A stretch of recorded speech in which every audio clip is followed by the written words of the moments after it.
Alhamdulillahirabbil alamin wa bihi nasta'in wa ala umuri dunya waddin. Wassalatu wassalamu ala asyrofil anbiya'i wal mursalin sayyidina wa nabiyyina Muhammad sallallahu alaihi wasallam. Alhamdulillahirabbil alamin. Hari ini kita berkumpul pada acara diseminasi budaya positif yang nanti materinya akan dipaparkan oleh Bu Lili Fatmawati SPD dan Bu Sulusai Ibriliah SPD. Marilah kita buka acara pada pagi hari ini dengan pembacaan suratul Fatihah. Suratul Fatihah.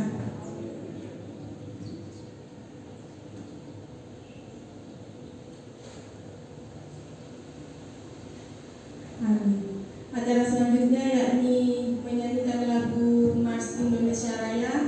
Bagi para hadirin dimohon untuk berdiri.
Acara selanjutnya yakni sambutan yang akan disampaikan oleh Bapak Kepala Sekolah SDN Kedawang 2 kepada Bapak Anton Cahyono. Kami persilahkan.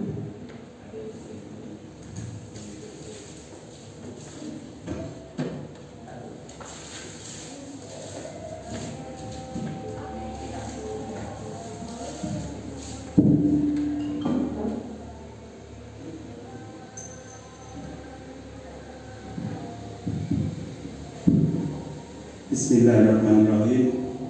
Assalamualaikum warahmatullahi wabarakatuh. Yang saya hormati Ibu Kepala Sekolah TK Sudimulyo, Bu Faiz. Saya tidak tahu nama panjangnya, saya kenal nama pendeknya saja. Yang saya hormati CGP Bu Lilik sama Bu Sulus. Yang saya hormati Bapak Ibu guru semuanya. Pertama-tama marilah kita mengucapkan syukur alhamdulillah pada Allah Subhanahu wa taala yang mana kita di pagi di siang ini masih diberi kesehatan baik jasmani maupun rohani. Salawat serta salam mari kita tujukan pada junjungan kita Nabi besar Muhammad SAW. Bapak dan Ibu, pada hari ini acara aksi nyata diseminasi budaya positif yang akan disampaikan nanti oleh Bu Lilik dan Bu Sulus ya. Saya mengucapkan terima kasih kepada Bapak dan Ibu atas kehadirannya.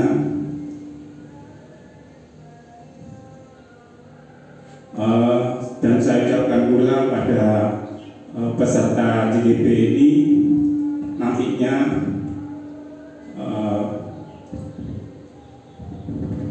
acaranya juga lancar, ya, acara juga lancar dan bisa memaparkan materi yang disampaikan. Saya tidak banyak yang saya bicarakan Bapak Ibu karena memang saya tidak begitu banyak tahu tentang ini ya.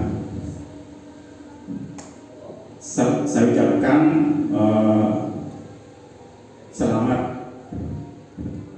melaksanakan praktek baik ini dan mudah-mudahan sekali lagi mudah-mudahan acaranya lancar. Saya kira itu saja Bapak Ibu yang bisa saya sampaikan.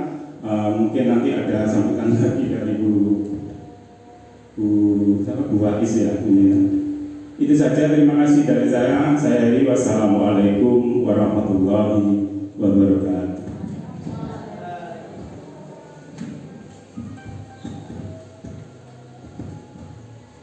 Terima kasih kepada Bapak Anton kami sampaikan.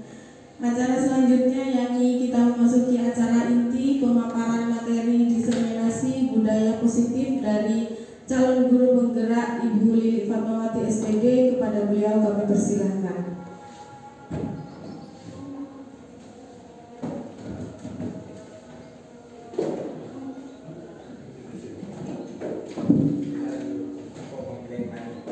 Assalamualaikum warahmatullahi wabarakatuh.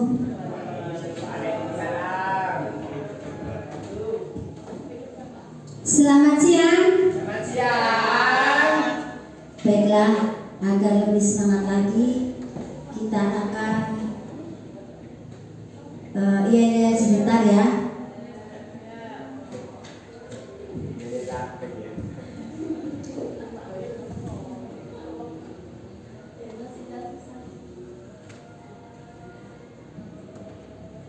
Maju, maju, maju sambil senyum, gitu ya. Saya contohkan sebentar. Ayo maju, maju sambil senyum, mundur, mundur, mundur sambil tawa, hahaha. Gulung, gulung, gulung, gulung sambil teriak, hore. Gulung, gulung, gulung sambil teriak, hore, gitu ya. Bukan berdiri dulu.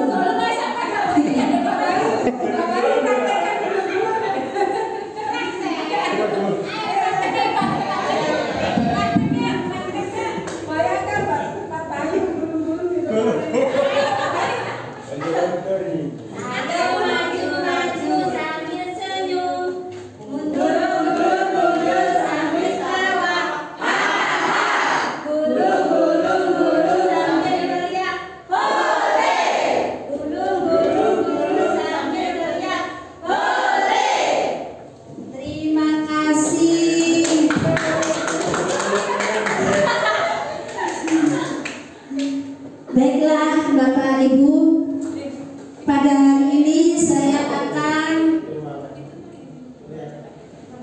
memaparkan diseminasi budaya positif. Diseminasi budaya positif. Apa itu diseminasi? Diseminasi itu adalah membiaskan atau menyebarkan atau mensemikan. Harapannya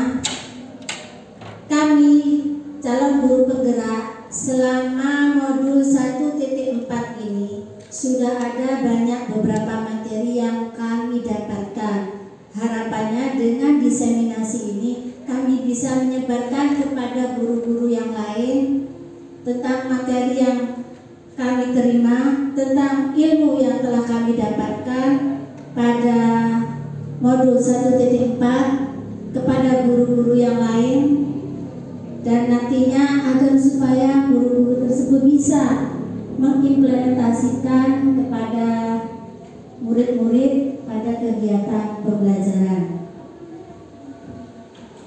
Aksi nyata modul 1.4 ini terdiri dari beberapa materi. Nah, ini saya selama mengikuti tutur penggerak didampingi oleh Bapak Fasilitator Jausob MPD dan Ibu Guru Praktek, yaitu Ibu Wulan Suci Ramadhani SPD. Selanjutnya ada beberapa materi yang kami dapatkan dalam materi modul 1.4, yaitu diantaranya perubahan paradigma pembelajaran, disiplin positif, nilai-nilai kebajikan, kebutuhan dasar manusia, motivasi perilaku manusia, peran kontrol manusia, keyakinan kelas, dan segitiga restitusi. Pada hari ini saya mendesimasikan budaya positif ini akan berkolaborasi dengan teman saya, Ibu Sulusain Ibriyah SPD. Saya akan memaparkan tentang perubahan paradigma, disiplin positif, nilai-nilai kebajikan, dan kebutuhan dasar manusia. Untuk materi yang keempat nanti akan disampaikan oleh Ibu Sulusain Ibriyah. Baiklah Ibu Bapak, perubahan paradigma pembelajaran. Paradigma itu apa sih? Paradigma itu adalah keyakinan atau kepercayaan seseorang atau kelompok atau organisasi. Begitu juga dalam pendidikan. Dalam pendidikan, pembelajaran dengan paradigma baru dirancang berdasarkan prinsip pembelajaran berdiferensiasi, sehingga setiap siswa belajar sesuai dengan kebutuhan dan perkembangannya untuk mewujudkan profil pelajar Pancasila. Nah, kalau paradigma baru itu berdasarkan pembelajaran berdiferensiasi, tetapi paradigma lama itu kegiatan pembelajaran berpusat pada guru.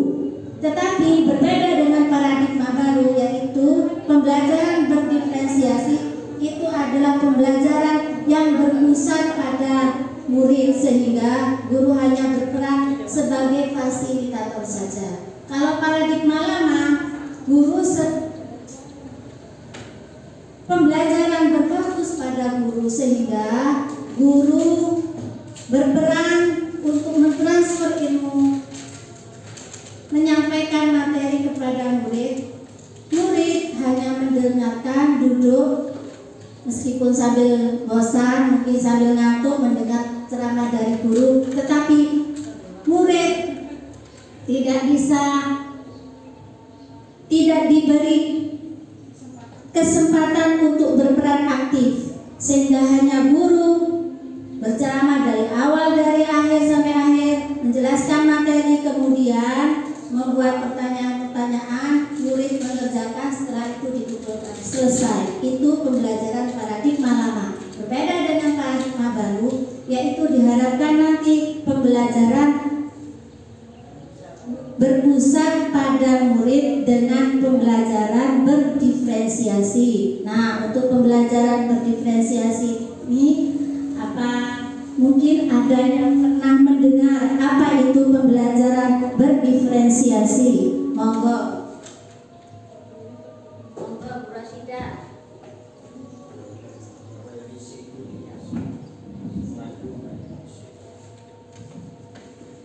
Pembelajaran diferensiasi adalah pembelajaran yang dilakukan dengan sesuai kebutuhan murid, yang mana di sana ada adanya perbedaan dalam proses, konteks, dan produk.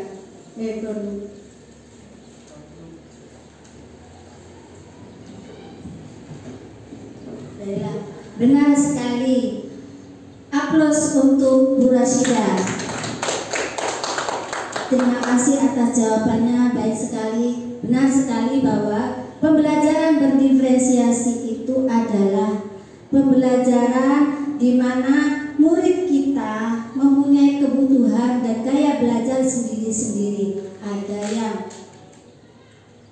Ada yang senang belajar dengan membaca, ada yang senang belajar dengan menggambar, ada yang hanya mendengarkan. Itu adalah kebutuhan dan gaya belajar murid. Nah, kalau paradigma lama tidak peduli bahwa murid itu hanya senang mendengar atau hanya berbeda dengan yang lainnya senang membaca, yang lainnya senang menggambar, itu tidak peduli. Guru hanya ceramah menjelaskan materi. Tetapi sekarang tidak. Guru harus bisa memfasilitasi, misalnya murid itu senang belajar dengan menggambar. Nah, guru memfasilitasi bagaimana cara menyampaikan materi dengan cara dari murid tersebut, kesukaan murid tersebut. Kalau misalnya senang mendengar, bagaimana guru bisa memfasilitasi kebutuhan belajar murid itu. Jadi disesuaikan Ibu Bapak, bukan cuma untuk menyampaikan materi, tetapi disesuaikan dengan kebutuhan dan gaya belajar siswa. Dikelompokkan antara yang suka menggambar saja dikelompokkan, antara yang senang dengan kegiatan di luar dikelompokkan. Jadi berbeda tentunya. Jadi akhirnya guru memfasilitasi murid tidak bosan mengikuti pembelajarannya.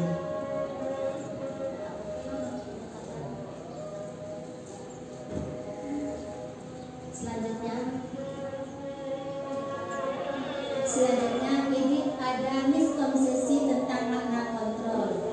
Makna kontrol ilusi guru mengontrol murid. Itu hanya ilusi, hayalan. Sebenarnya murid bisa mengontrol dirinya sendiri. Kalau paradigma lama itu guru yang harus mengontrol muridnya. Apa kata guru. Tetapi sekarang diharapkan guru itu ilusinya berganti, bahwa murid itu bisa mengontrol dirinya sendiri. Jadi untuk yang kedua, ilusi bahwa semua penguatan positif efektif dan bermanfaat. Tidak semua, tergantung caranya. Tergantung cara guru dalam memberikan pembelajaran yang disiplin positif.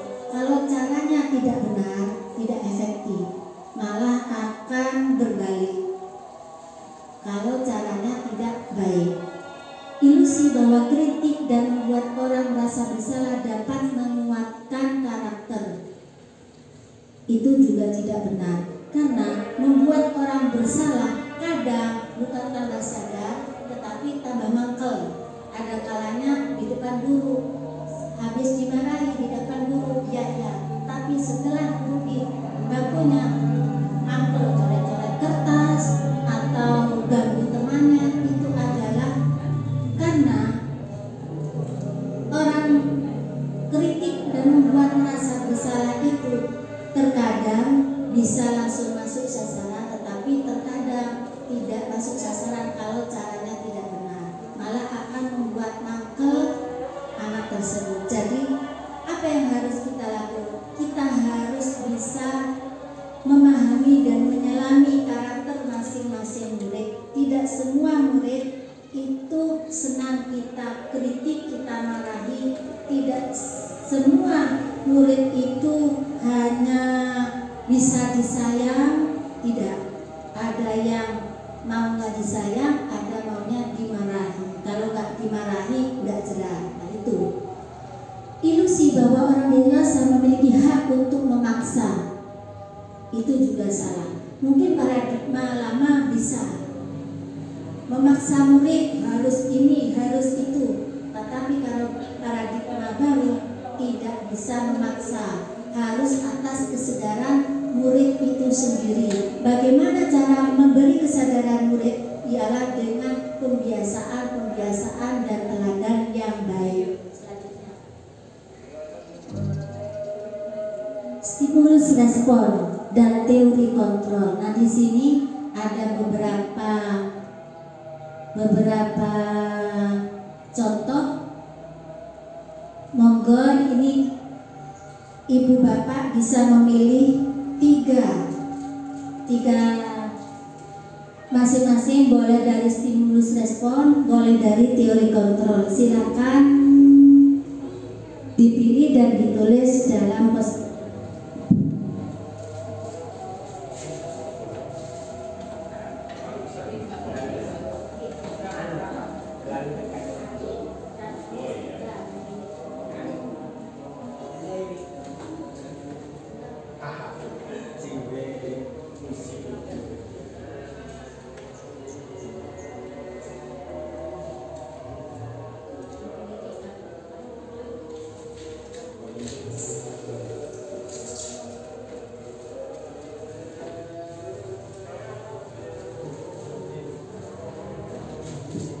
silakan Bapak Ibu bebas dipilih dari stimulus respon dan teori kontrol, 3 saja.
Silakan Bapak Ibu, kalau sudah silakan ditempel di kertas saya ya.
Baiklah Ibu, terima kasih.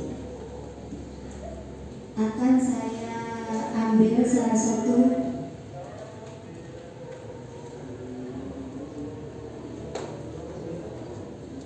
di sini dituliskan hanya yang bisa mengontrol diri sendiri. 2, orang lain tidak bisa kita kontrol.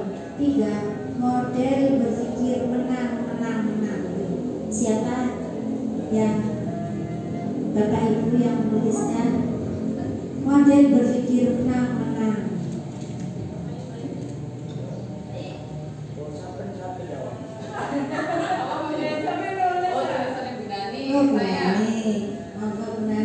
Alasannya kenapa memilih hal tersebut?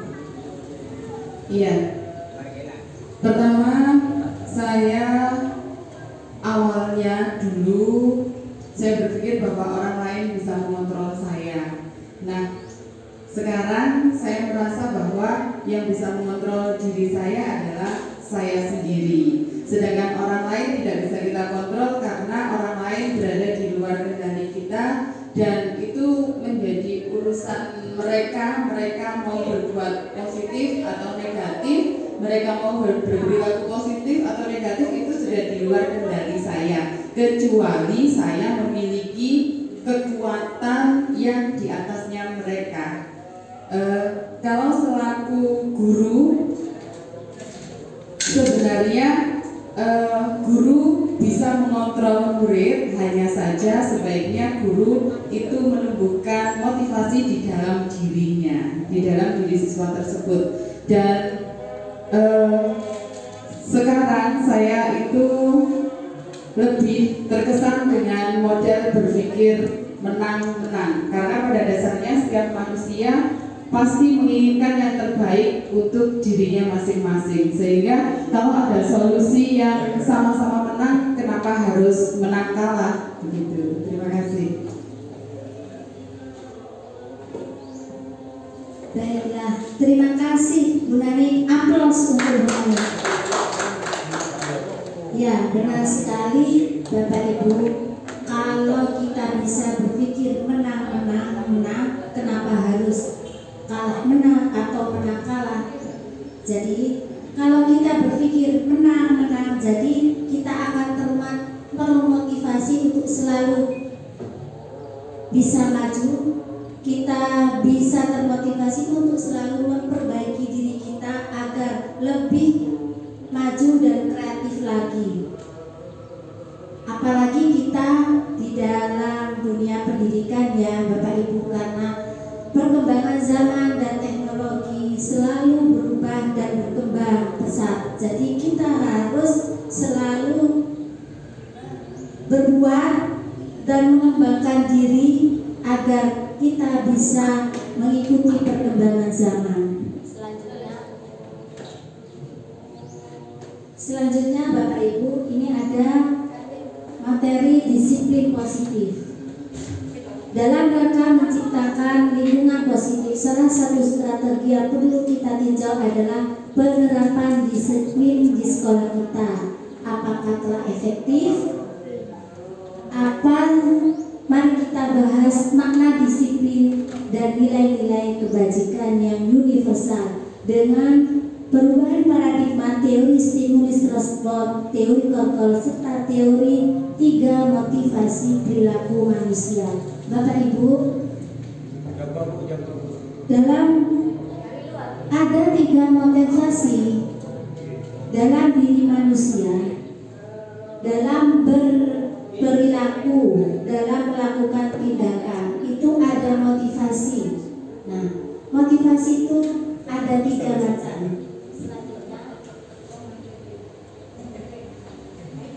Menurut Dyer Gosen itu ada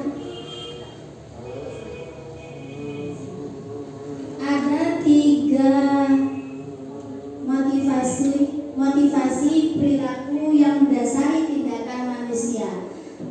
Sebelum kita mengarah ke arah sana, di sini akan saya jelaskan dulu bahwa Ki Hajar Dewantara menyatakan bahwa untuk mencapai kemerdekaan dalam konteks pendidikan itu menciptakan murid yang merdeka. Syarat utamanya untuk mendapatkan murid yang merdeka adalah harus ada disiplin yang kuat. Nah, disiplin di sini menurut Ki Hajar Dewantara adalah disiplin yang memiliki motivasi internal, bukan motivasi eksternal. Jadi Bapak Ibu, motivasi itu ada 2, motivasi internal dan motivasi eksternal. Untuk menciptakan murid yang merdeka, murid seharusnya menurut Ki Hajar Dewantara dalam melakukan tindakan itu harus berdasarkan motivasi internal. Jadi kesadaran dari dirinya sendiri. Jadi tidak ada paksaan dari guru atau berbuat sesuatu karena ingin mendapat penghargaan atau ingin mendapat pujian atau karena takut dihukum. Kalau seperti itu berarti murid itu mempunyai motivasi eksternal karena didorong oleh ingin mendapat penghargaan dan takut oleh hukuman. Tetapi yang dimaksud disiplin diri ini menurut Ki Hajar Dewantara yaitu disiplin yang berasal dari dirinya sendiri, kesadaran dirinya sendiri. Saya sadar saya harus mengerjakan PR. Saya sadar kalau saya harus berpakaian rapi. Saya sadar saya harus belajar dengan sungguh-sungguh. Itu motivasi dirinya sendiri, bukan karena paksaan atau takut kena hukum. Aku kerjakan PR takut dimarahi bu guru. Nah, itu adalah motivasi eksternal.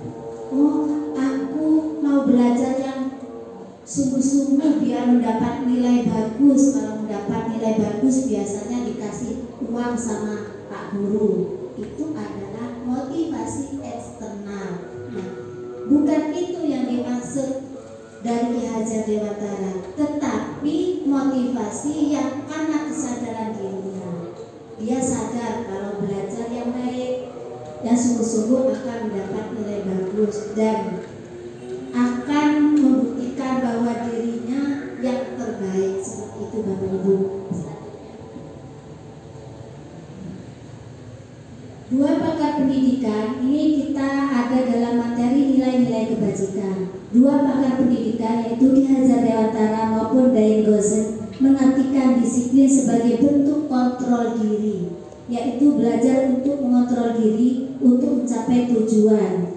Tujuannya mengacu pada nilai-nilai prinsip mulia yang dianut seseorang yang kita namakan dengan nilai-nilai kebajikan universal. Nah, apa itu kebajikan universal? Kebajikan yang diakui oleh seluruh dunia. Misalnya contoh kasih sayang. Seluruh dunia mengakui bahwa kasih sayang itu adalah nilai yang baik dan positif. Misalnya lagi tanggung jawab. Seluruh dunia mengakui bahwa tanggung jawab itu adalah perilaku yang baik.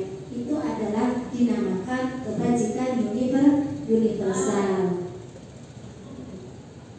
Selanjutnya, nah ini yang kita singgung tadi yaitu motivasi perilaku manusia. Dyer Gosen menyebutkan bahwa ada tiga motivasi perilaku manusia, yaitu 1. untuk menghindari ketidaknyamanan atau hukuman. Ini masuk motivasi internal atau eksternal Bapak Ibu? Eksternal, karena berasal dari luar, bukan dari dirinya. Yang kedua yaitu untuk mendapatkan imbalan atau penghargaan dari orang lain. Nah, ini termasuk motivasi eksternal apa internal Bapak Ibu? Eksternal, karena berasal dari orang lain yang akan memberi penghargaan atau imbalan. Nah, untuk yang ketiga, untuk menjadi orang yang mereka inginkan dan menghargai diri sendiri dengan nilai-nilai yang mereka percaya. Nah, menurut Ki Hajar Dewantara, inilah motivasi yang diinginkan oleh Bapak Pendidikan kita, yaitu motivasi dari dirinya sendiri, yaitu mereka menginginkan menjadi orang yang mereka inginkan. Jadi meskipun tidak ada penghargaan, tidak ada imbalan, atau tidak ada hukuman, tetap saja belajar, karena mereka yakin dengan belajar akan mendapatkan nilai yang baik. Jadi tidak ada paksaan. Misalnya lagi, meskipun tidak ada hukuman atau penghargaan, tetap saja murid kita akan misalnya berpakaian rapi, karena mereka yakin dengan pakaian rapi akan menjadi, ya cewek akan cantik, ya cowok akan ganteng, seperti itu. Nah, itu adalah kesadaran dari sendiri. Tidak ada penghargaan, tidak ada hukuman atau imbalan, tidak apa-apa. Mereka akan melakukan dengan kemauan sendiri.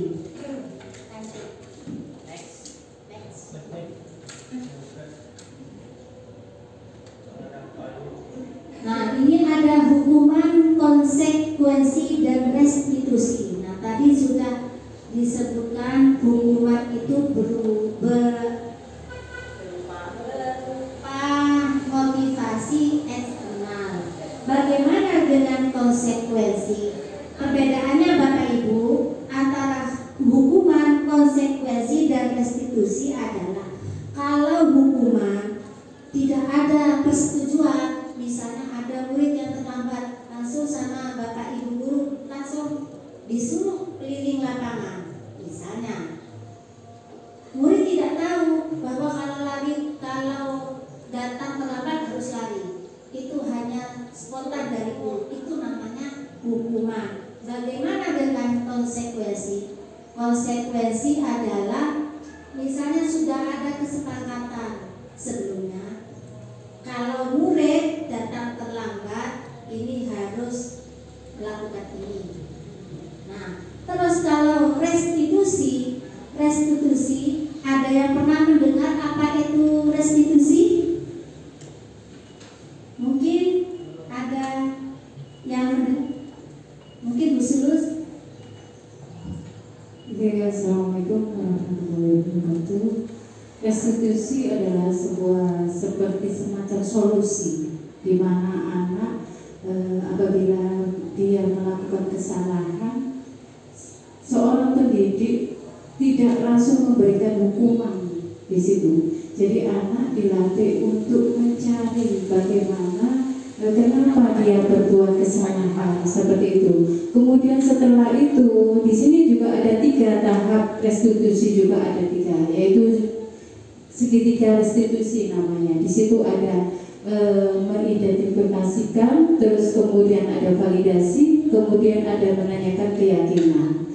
Di identifikasi mereka diajak untuk mengapa mereka membuat kesalahan seperti itu. Terus validasi, di situ ada validasi. Validasi itu bagaimana? Di mana anak itu diajak untuk apakah yang mereka lakukan itu baik apa tidak untuk dirinya, seperti itu. Kemudian anak diajak untuk mencari keyakinan. Kalau memang itu tidak baik, anak diajak untuk mencari solusi di situ. Kalau memang itu tidak baik, bagaimana caranya kamu untuk mengatasi kesalahan kamu sendiri. Jadi di sini restitusi itu sangat ideal untuk pendidik, karena di mana anak untuk diajarkan untuk tanggung jawab, untuk mencari solusi sendiri, diajarkan untuk mengetahui apa kesalahan, apakah itu salah atau baik untuk dirinya, seperti itu. Terima kasih Bu Sulus atas jawabannya. Aplaus untuk Bu Sulus. Jadi Bapak Ibu, kita sudah tahu perbedaan antara hukuman, konsekuensi, dan restitusi. Kalau hukuman tadi adalah sanksi yang diberikan kepada murid yang melanggar dengan hukuman secara spontan, tidak atas kesepakatan. Tetapi kalau konsekuensi itu sudah ada kesepakatan sebelumnya, kalau melanggar hukuman akan mendapat sanksi seperti ini. Tetapi kalau berbeda dengan restitusi murid tidak diberi hukuman, tapi diarahkan untuk kita berdialog dengan murid untuk mencari solusi atas kesalahannya. Misalnya murid kita sering terlambat, kita adakan dialog dengan murid, kenapa terlambat. Dari dialog tersebut kita akan mendapatkan solusi. Jadi karena apa Bapak Ibu, murid kita itu terkadang berbuat kesalahan itu ada tujuannya. Nah, kita harus bisa menyelangi. Jadi Ki Hajar Dewantara mengibaratkan kita sebagai pendidik. Sebagai pendidik itu seperti petani. Apa petani itu? Menanam tumbuhan. Nah, sebagai seorang guru, kita diibaratkan petani adalah menanam bibit-bibit bagi agar murid kita menjadi bibit-bibit yang unggul dan dapat tumbuh berkembang menjadi pribadi yang sesuai dengan profil pelajar Pancasila. Jika murid kita sering melanggar, mempunyai masalah, nah peran kita sebagai guru diibaratkan sebagai dokter. Jadi kalau dokter tidak menanyakan apa keluhannya, tidak memeriksa, langsung diberi obat, apa yang terjadi? Akan salah obat, bukan tambah sembuh, malah akan jadi parah. Seperti itu. Begitu juga seorang guru. Kita tanpa tahu kenapa murid kita itu bisa melanggar, langsung saja dihantam dengan hukuman. Bukan tambah sadar terkadang, tapi tambah berontak terkadang, ya kan? Kalau kita terlalu berlebihan, tambah mangkel, akhirnya ada dendam dalam murid kita, ya.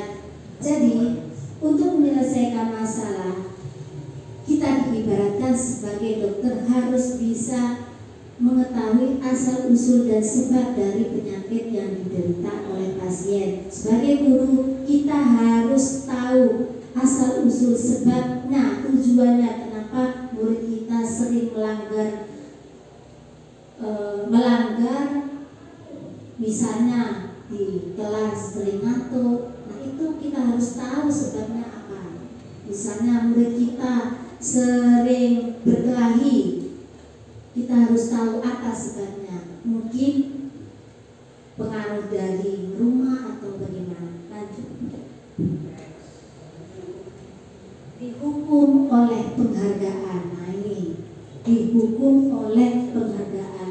Alfie mengemukakan bahwa penghargaan maupun hukuman adalah cara mengontrol perilaku seseorang yang justru menghancurkan potensi untuk pembelajarannya sesungguhnya. Menurut Tuhan, secara ideal, tindakan belajar itu sendiri adalah penghargaan yang sesungguhnya. Jadi,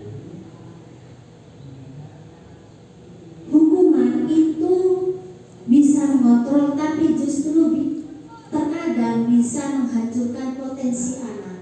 Jadi, terkadang kita memberi hukuman seperti tadi. Kita memberi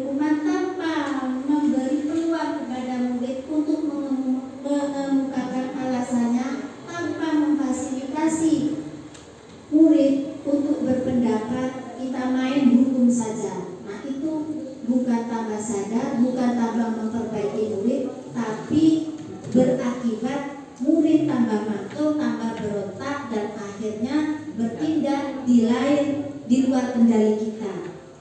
Alasannya bisa bermacam-macam. Seperti itu Bapak. Jadi hukuman, misalnya juga penghargaan. Kalau tadi hukuman, sekarang dihukum oleh penghargaan. Misalnya kita selalu memberi penghargaan kepada murid.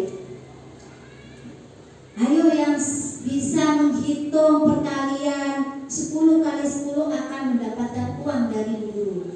Diberi penghargaan, murid akan termotivasi untuk menghitung. Nah, kalau suatu saat guru itu tidak memberi penghargaan kepada murid, bagaimana? Yang terjadi, apa yang terjadi? Kembali lagi murid akan menjadi malas. Jadi kreativitasnya, potensinya tidak akan keluar.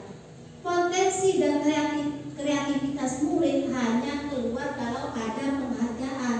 Jadi hanya sementara, jangka pendek, jangka panjangnya tidak akan terpengaruh. Nah itu Bapak Ibu, dihukum oleh penghargaan. Jadi murid tidak akan berkembang kalau tidak ada penghargaannya. Motivasinya hanya seperti itu. Nah, di samping sudah tadi mengurangi ketepatan. Nah, penghargaan mengurangi ketepatan. Karena termotivasi oleh penghargaan oleh guru, maka terkadang ngawur. Wah, hitung cepet-cepetan, biar selesai duluan, biar dikasih penghargaan oleh guru. Nanti kalau nggak cepat-cepat didahului oleh temannya, akhirnya menghitungnya kreativitasnya kurang, ketepatannya berkurang. Nah, pengaruh jangka pendek dan jangka panjang. Jelas sekali Bapak Ibu, penghargaan hanya berlangsung jangka pendek, bukan jangka panjang. Berbeda dengan kesadaran diri. Kalau kita melakukan sesuatu karena kesadaran diri, itu akan berlangsung lama. Tetapi kalau cuma penghargaan motivasinya akan berlangsung sangat pendek. Kalau nggak ada penghargaan tidak akan melakukan. Penghargaan merusak hubungan, ya, bisa merusak hubungan karena termotivasi oleh penghargaan. Maka terkadang anak yang nakal menghalalkan segala cara untuk mendapatkan penghargaan itu. Misalnya main, ambil saja pekerjaan teman yang sudah selesai diakui karena dirinya sendiri yang melakukan. Itu akan merusak hubungan. Penghargaan tidak efektif. Jelas sekali Bapak Ibu, tidak efektif karena pengaruhnya jangka pendek, bukan jangka panjang. Penghargaan menghukum, ya, menghukum apa? Menghukum tadi, mematikan kreativitas, mengurangi ketepatan, hukumannya di situ. Jadi anak kreativitasnya berkurang, ketepatannya berkurang, merusak hubungan, tidak efektif, tidak berkualitas. Seperti itu Bapak. Keyakinan kelas. Apa keyakinan kelas itu? Yaitu merupakan sesuatu yang diterapkan di kelas tersebut. Pembuatan keyakinan kelas melibatkan semua warga kelas melalui kegiatan curah pendapat. Di sini untuk keyakinan kelas ini adalah materi yang akan disampaikan oleh Bu Sulus. Baiklah Bapak Ibu, untuk materi selanjutnya adalah kebutuhan dasar manusia. Sebelum kita membahas kebutuhan dasar manusia, saya ada bisa mendukung murid untuk menjadi pribadi yang berdaya, seimbang dan bahagia. Salah satu upaya yang dapat dilakukan oleh guru adalah memahami kebutuhan dasar yang mendasari perilaku murid-murid kita. Nah, Bapak Ibu, mari kita membahas tentang kebutuhan 5 dasar manusia. yang mendasari perilaku manusia. Bapak Ibu, Ki Hajar Dewantara dalam salah satu kutipannya menyatakan, kita ambil contoh perbandingannya dengan hidup tumbuh-tumbuhan seorang petani. Dalam hakikatnya sama kewajibannya dengan seorang pendidik yang menanam padi misalnya hanya dapat menutup tumbuhnya padi. Ia dapat memperbaiki kondisi tanah, memelihara tanaman padi, memberi pupuk dan air, membasmi ulat-ulat dan jamur-jamur yang mengganggu hidup tanaman, padi dan lain sebagainya. Ketika guru memahami kebutuhan apa yang mendasari perilaku murid tersebut, dan guru berusaha menuntun dan mendukung murid dalam memenuhi kebutuhannya secara positif, pada hakikatnya guru tersebut ibarat seorang petani yang sedang berusaha memahami kebutuhan masing-masing tanaman dan berusaha memenuhi kebutuhan tanaman tersebut agar dapat tumbuh dengan subur dan maksimal. Bapak Ibu, Dr. William Glaser menyatakan bahwa seluruh tindakan manusia memiliki tujuan tertentu, yaitu memenuhi kebutuhan dasarnya. Ketika kelima kebutuhan dasar telah terpenuhi secara maksimal, maka murid akan tumbuh dengan seimbang dan bahagia. Sebaliknya, ketika kebutuhan dasar tidak terpenuhi dengan baik, maka seseorang akan mengalami emosi negatif seperti bosan, sedih, dan kecewa.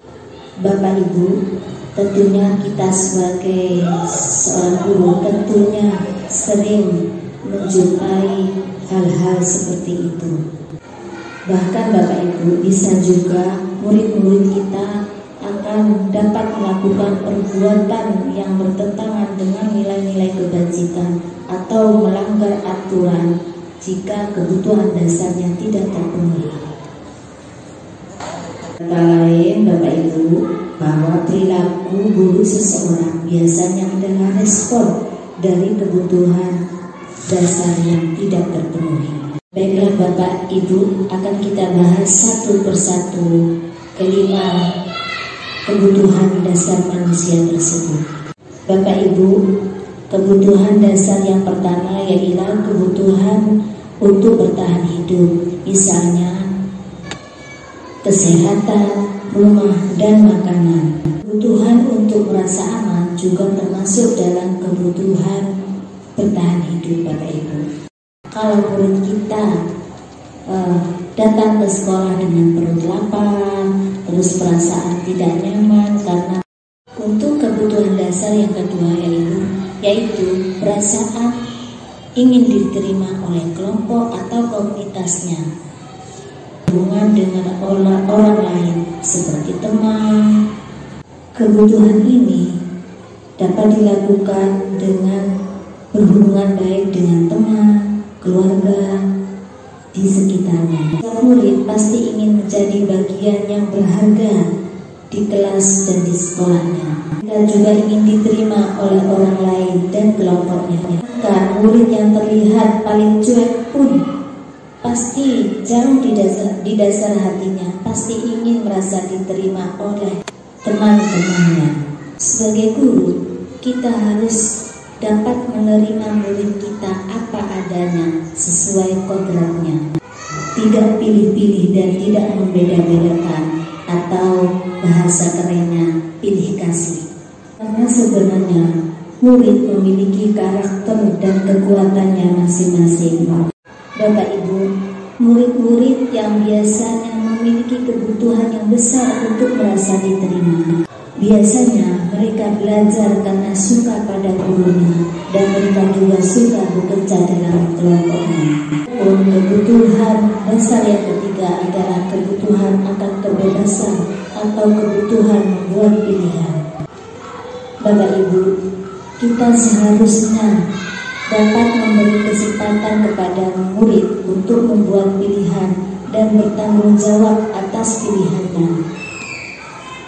Kebebasan yang kita berikan bukan berarti kebebasan yang membiarkan murid-murid kita melakukan apa saja yang mereka mau.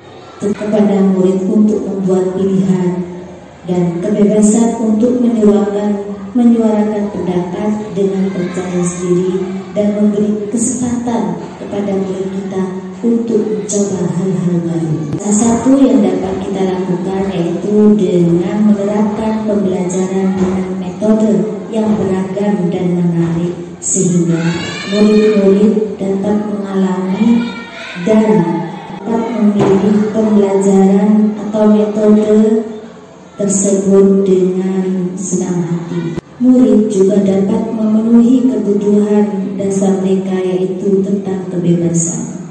Pembelajaran berdiferensiasi. Di sini guru dapat menyediakan beberapa jenis tugas yang bisa dipilih oleh murid sesuai dengan apa yang mereka inginkan, sesuai dengan minat mereka. Sangat baik untuk mengembangkan murid menjadi lebih mandiri lagi, sehingga murid memiliki motivasi internal dalam belajarnya. Nah, pada dasarnya kebutuhan akan kebebasan pada dasarnya adalah kebutuhan untuk memiliki otonomi, memiliki pilihan, dan mampu mengendalikan arah hidupnya sendiri. Untuk kebutuhan dasar yang keempat ialah kesenangan. Kan Bapak Ibu, jika hidup kita tanpa rasa senang, pertama menyedihkannya. Jadi begitu juga dengan murid kita. Bayangkan kalau murid kita belajar dengan perasaan tidak senang, apa yang terjadi Bapak Ibu? Pasti mereka akan malas belajar. Bapak Ibu sebagai guru, jangan pernah ragu-ragu untuk memasukkan kegiatan yang menyenangkan dalam kelas. Murid-murid dengan kebutuhan dasar kesenangan, pasti mereka ingin menikmati apa yang mereka lakukan. Untuk kebutuhan dasar yang kelima adalah kebutuhan akan penguasaan. Setiap murid pasti ingin diakui keahlian dan keterampilannya, didengarkan dan bisa membuat dampak pengaruh dan merasa memiliki rasa harga diri yang tinggi. Itu sebagai guru, kita sebaiknya memberi kesempatan kepada murid kita untuk membuat keputusan tentang hal-hal yang penting dalam hidupnya dan tidak merasa dikontrol oleh sistem sekolah. Bapak Ibu perlu diketahui bahwa murid-murid yang memiliki kebutuhan dasar akan penguasaan yang tinggi, biasanya mereka selalu ingin menjadi pemimpin. Mereka juga suka mengamati sebelum mencoba hal-hal yang baru. Bapak Ibu, sangatlah penting bagi kita untuk mengetahui kebutuhan dasar murid agar kita bisa memahami alasan dibalik sikap dan tingkah laku mereka. Bila murid berperilaku buruk atau melanggar peraturan dan tindakannya tidak sesuai dengan nilai-nilai kebajikan, maka guru harus mencari tahu alasan yang mendasari tindakan tersebut dan kebutuhan apa sebenarnya yang belum terpenuhi. Melalui percakapan dengan guru secara intensif dalam pendekatan disiplin positif, murid dapat diajak untuk bersikap reflektif dalam mengenali kebutuhan dasarnya yang mendasari tindakan mereka. Perilaku buruk murid tidak dapat dibiarkan begitu saja, namun perlu dipahami dan ditindaklanjuti dengan mengajak murid untuk berefleksi agar mereka dapat belajar dari kesalahannya. Jika guru mengabaikan perilaku buruk murid, maka perilaku tersebut akan berpengaruh pada suasana kelas yang kurang kondusif dan akan berpengaruh pada tujuan dari pendidikan itu sendiri.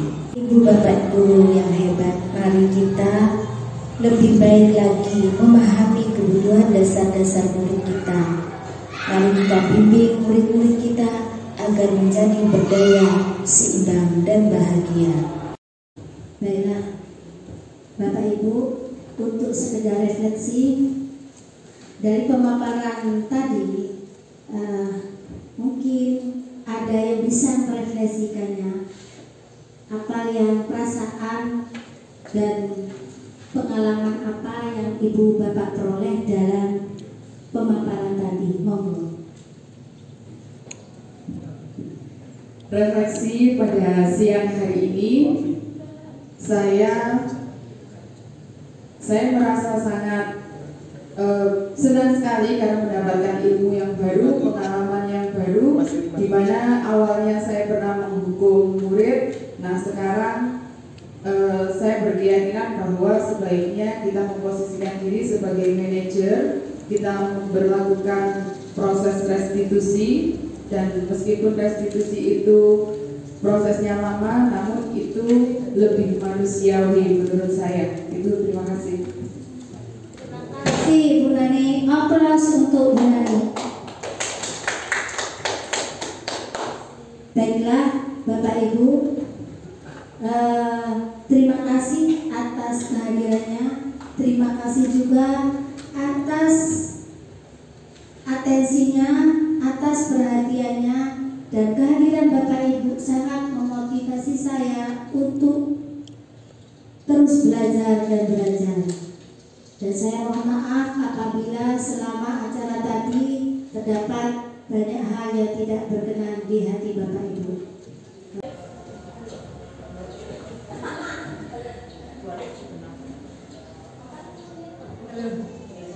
Baik, setelah pemaparan refleksi barusan, berakhirlah acara pada siang hari ini.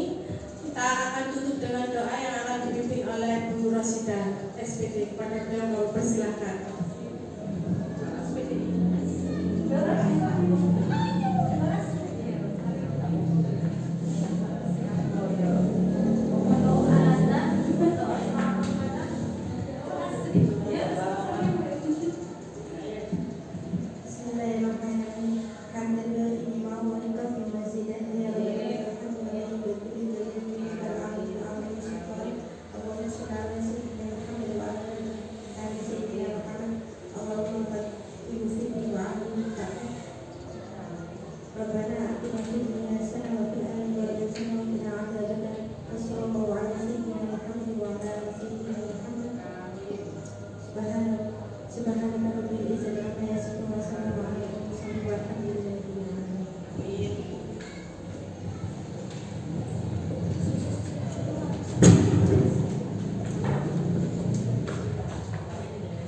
Tengah, Bu.